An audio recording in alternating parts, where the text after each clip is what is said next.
Hello ladies and gentlemen, and welcome to episode 3 of Starting From Scratch. And we're starting to really get into a flow of things, a routine of things. And we've got, like I said, episode 3, and we have got some more trading. So last episode, which I uploaded yesterday, I don't know if you guys have seen it. If not, then go onto my YouTube channel and go and find episode 2 of Starting From Scratch, where I built my first team. Now it was a Spanish non-rare Spanish side in a 3-5-2 formation. Like I said, go back and check that.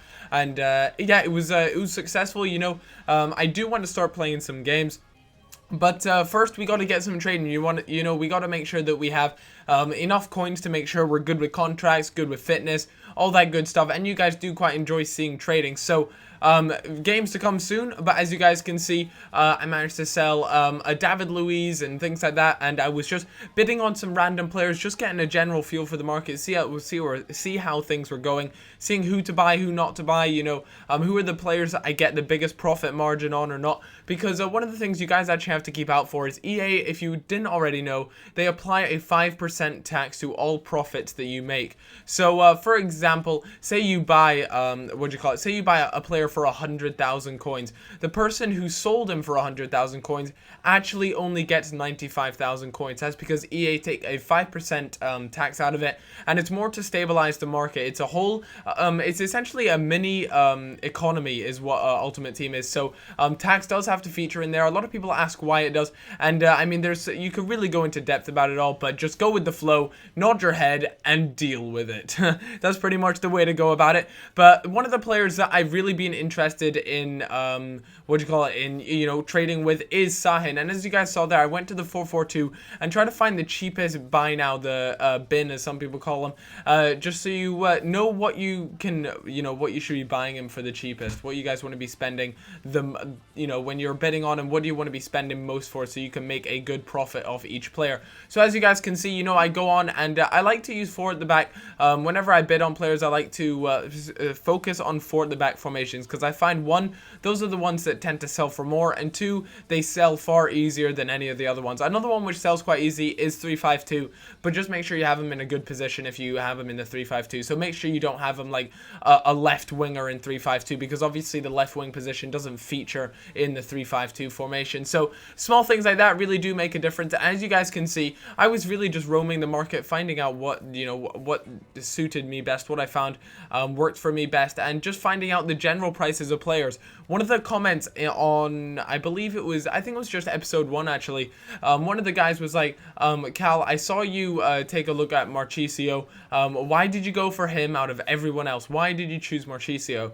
The honest answer to that is, seriously, it's all just, it was a guess. It was a player who is in the Serie A, so he's obviously going to be a little bit more cheap, well, quite a bit cheaper than any of the Premier League players.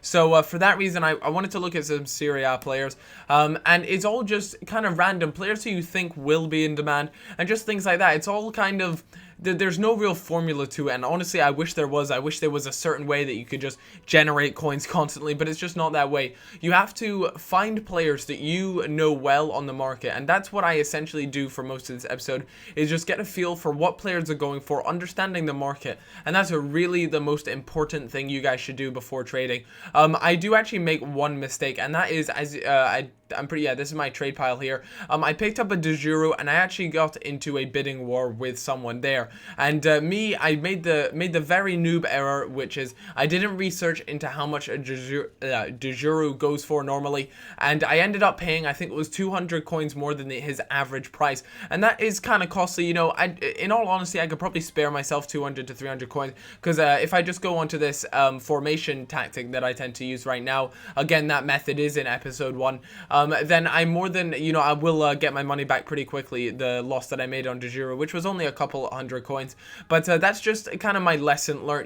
Don't go in, especially don't get caught up in bidding wars. That's what happened to me, because I really did want to win him, and I suppose I kind of got taken control of, and it ended up going all a little bit wrong, and I paid too much for De Juro. But as you guys can see, I picked up a rare formation card, the 4-4-1-1 formation, which I haven't really messed around too much in Ultimate Team. game, but it's actually one of the formation cards which goes pretty, one of the rare formation cards which goes for pretty cheap, which kind of came as a surprise to me. You know, most of the rare formation cards tend to go for quite a bit, but I stuck it up for a 1.5k buy now, and I don't believe it actually sells at 1.5k, and I end up lowering it to about 1.1k buy now, but I still make, you know, a really solid profit on it, and I was really chuffed with that. But like I said, guys, the lesson I kind of want to give you guys on today is understand the market, know the players, and more importantly, focus individually on one player. For example, I don't know if you guys saw, I don't know if I actually added it to this video, but you know, I went and looked at Sahins. I kind of investigated what his price was going for around, and you know, it was going for around the 2k marker, you know, 2.5k depending on their formation. You know, formation does make a big difference on what a player will go for, so that's why it's always quite important to pick a 4 at the back one or 3-5-2 or something along those lines. But yeah, so like I was saying, you know, I was just focusing purely on Sahin for that moment in time. I laid a bunch of bids on the players, you know, my maximum that I was willing to go to, and if any of them came through, perfect, you know, I'm gonna make profit off them, and most of the time he did. But as you guys can see, you know, only one Sahin came through from my time where I just laid down about 10 bids on the Sahins, and one came through, and I did exactly the same with David Luiz.